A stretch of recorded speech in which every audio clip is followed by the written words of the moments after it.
الله الرحمن الرحيم. In the name of God the Merciful, the Compassionate, Her Excellency Annalena Baerbock, President of the General Assembly, His Excellency Antonio Guterres, Secretary General of the United Nations, Your Excellencies, Highnesses, and Heads of Delegations, may the mercy and blessings of God be upon you. I speak to you today after almost 2 years in which our Palestinian people in the Gaza Strip have been facing a war of genocide, destruction, starvation, and displacement waged by the Israeli occupation forces, in which they killed and injured more than 220,000 Palestinians, the majority of whom are unarmed children, women, and the elderly. A war in which they displaced hundreds of thousands and prevented the entry of food and medical supplies and caused the starvation of 2 million Palestinians. They imposed a stifling siege on an entire people and destroyed more than 80% of homes, schools, hospitals, churches, mosques, facilities, and infrastructure. What Israel is carrying out is not merely an aggression. It is a war crime and a crime against humanity that is both documented and monitored, and it will be recorded in history books and the pages of international conscience as one of the most horrific chapters of humanitarian tragedy in the 20th and 21st centuries.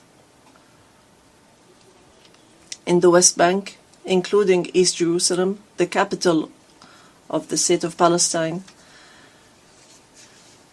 the extremist Israeli government continues to implement its settlement policies through illegal settlement expansion and developing projects for annexing settlements.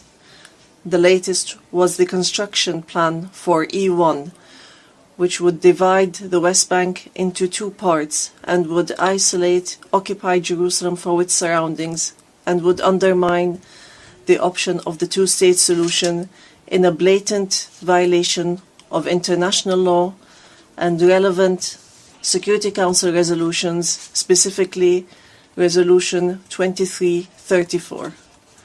Furthermore, the Israeli Prime Minister announced a plan for what he calls Greater Israel, which we reject and completely deplore, and which involves expanding into sovereign Arab states.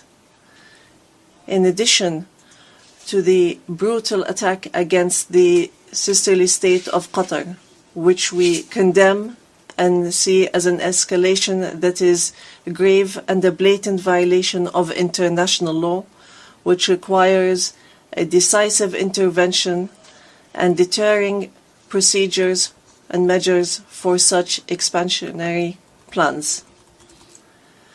With official support and through increasing facilities, the terrorism of settlers increases. They burn homes and fields, they uproot trees and attack villages and attack unarmed Palestinian civilians. In fact, they kill them in broad daylight under the protection of the Israeli occupation army. Furthermore, the Islamic and Christian religious sites in Jerusalem, Hebron, and Gaza Strip have not been spared the attacks which have damaged the mosques, churches, and cemeteries in a blatant violation of the historic status quo and in a clear violation of the provisions of the international law. Despite all what our people have suffered, we reject what Hamas carried out on the 7th of October.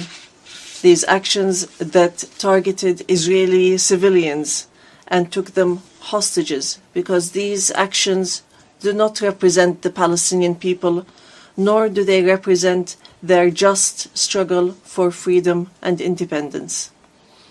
We have affirmed, and we will continue to affirm, that the Gaza Strip is an integral part of the State of Palestine, and that we are ready to bear full responsibility for governance and security there. Hamas will not have a role to play in governance. Hamas and other factions will have to hand over their weapons to the Palestinian National Authority as part of a process to build the institutions of a one state, one law, and one legal security forces. We reiterate that we do not want an armed state. Ladies and gentlemen, our wounds are deep and our calamity is great. 7 million Palestinians are still living the tragedies of the Nakba and displacement since 1948. Our people in the West Bank, including East Jerusalem, and in the Gaza Strip, are still living the tragedies of the Israeli aggression and occupation for decades. Years that our people have spent under occupation, killing, arrests, and settlement, and the theft of money, property, and lands. And this still continues without any deterrent or accountability. Years of oppression, deprivation, and the protection for the occupier, and enabling the occupier instead of protecting the people under the occupation, and more violations of the rights of our Palestinian people to self-determination, to freedom, dignity, independence, and sovereignty on the land of the occupied state, on the land of the State of Palestine occupied since 1967, including East Jerusalem. More than 1,000 resolutions at the United Nations, not one of them was implemented. There have been many efforts, many international initiatives, without reaching an end to this tragic situation that the Palestinian people are living under the yoke of occupation. In 1993, we signed the Oslo Accords, and we adhered to all its items, and we recognized the State of Israel. Israel, at the time, recognized the Palestine Liberation Organization as the sole legitimate representative of the Palestinian people. Based on that, we restructured our institutions, and we amended our national charter, and we rejected violence and terrorism, and we adopted a culture of peace. We made all our efforts to build the institutions of a modern Palestinian state that lives side by side in peace and security with Israel. But Israel did not adhere to the signed agreements and has worked systematically on undermining them. Ladies and gentlemen, just 3 days ago, we met at a high-level international conference in New York under the joint chairmanship of France and the Kingdom of Saudi Arabia, with wide-scale international presence and united positions that expressed a genuine international will to put an end to this historic conflict by recognizing the State of Palestine, ending the occupation, and returning hope to both the Palestinian and Israeli people. And here I would like to, on behalf of the Palestinian people, to express our gratitude and appreciation to all the states that recently recognized the State of Palestine and those that intend to recognize the State of Palestine soon. We urge all the states that have not done so yet to recognize the State of Palestine. We call on supporting Palestine obtaining full membership in the United Nations. It should be noted that we have already recognized Israel's right to exist in 1988 and in 1993, and we still recognize this right. In this regard, we would like to thank France, the UK, Canada, Australia, Belgium, Portugal, Luxembourg, Malta, Monaco, San Marino, Andorra, and Denmark for their recognition of the State of Palestine. We would like to thank all 149 states which had previously recognized the State of Palestine.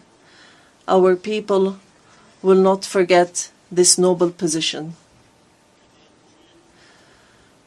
We would also like to commend the role of the chairmanship of this conference, the Kingdom of Saudi Arabia and France, and also the United Kingdom. We would also like to thank all the states that headed the various working groups and those which participated and continue to participate in the International Alliance for Peace. We would also like to thank the states that are supporting our efforts to stop the genocide and the occupation and achieve peace.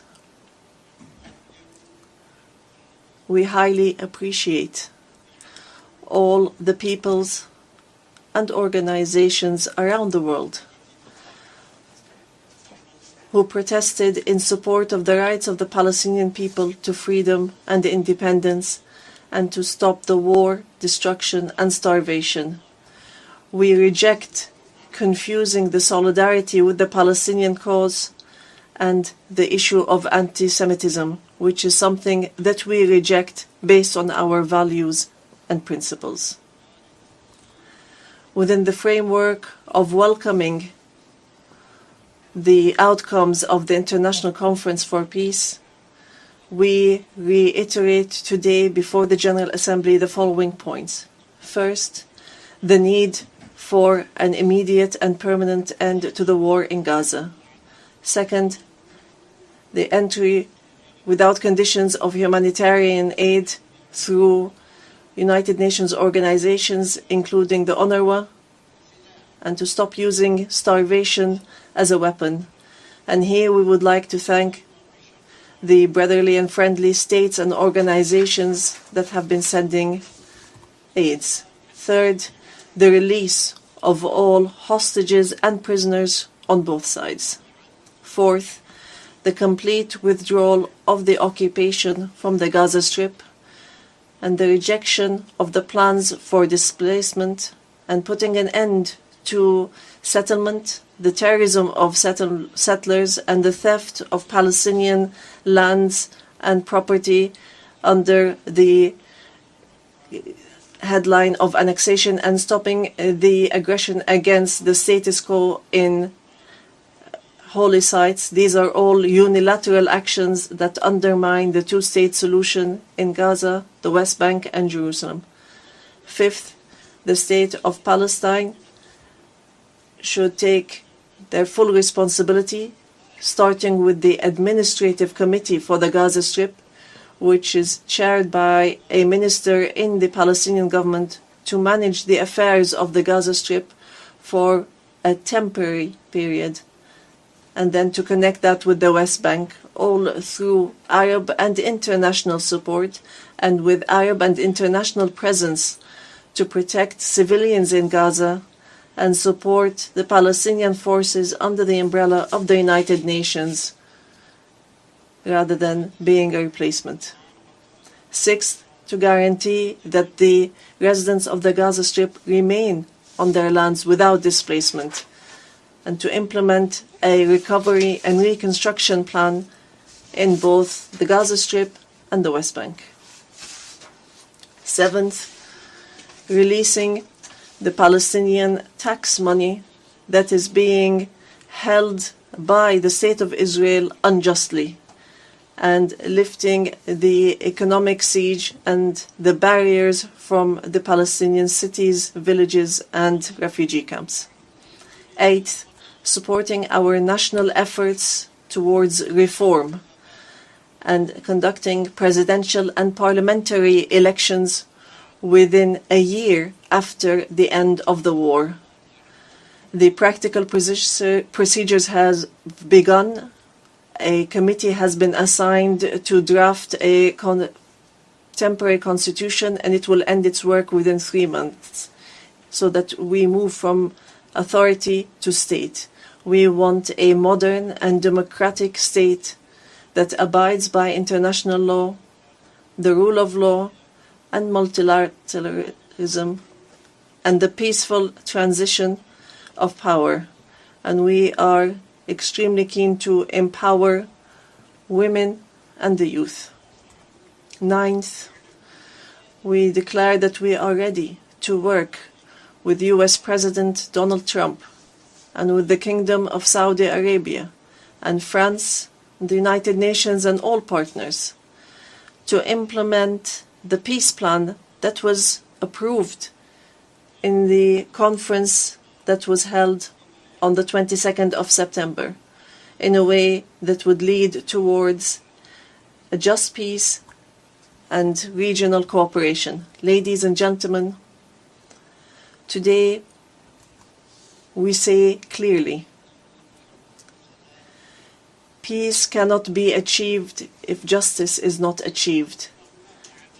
And there can be no justice if Palestine is not freed. We want to live in freedom, security, and peace like all other people on earth, in an independent, sovereign state on the borders of 1967, with East Jerusalem as our capital, in security and peace with our neighbors.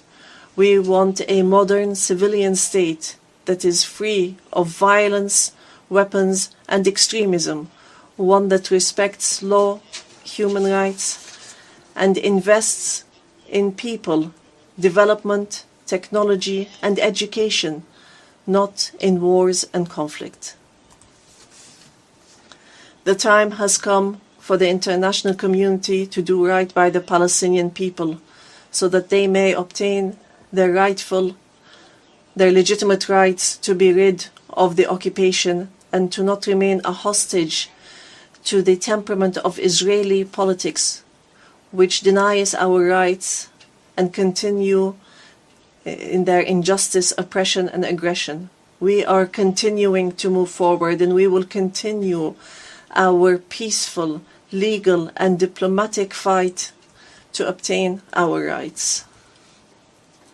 In conclusion, we say to our sons and daughters in the homeland, in the exile, and in the diaspora, no matter how much our wounds bleed, and no matter how long the suffering lasts, it will not break our will to live and survive. The dawn of freedom will emerge, and the flag of Palestine will fly high in our skies, as a symbol of dignity, steadfastness, and being free from the yoke of occupation. Palestine is ours. Jerusalem is the jewel of our heart and our eternal capital. We will not leave our homeland. We will not leave our lands. Our people will remain rooted like the olive trees, firm as the rocks. We will rise from under the rubble to rebuild, and to send from our blessed and holy land the messages of hope and the sound of truth and right, and build the bridges of just peace for the people of our region and the entire world. May the peace and mercy and blessings of God be upon you.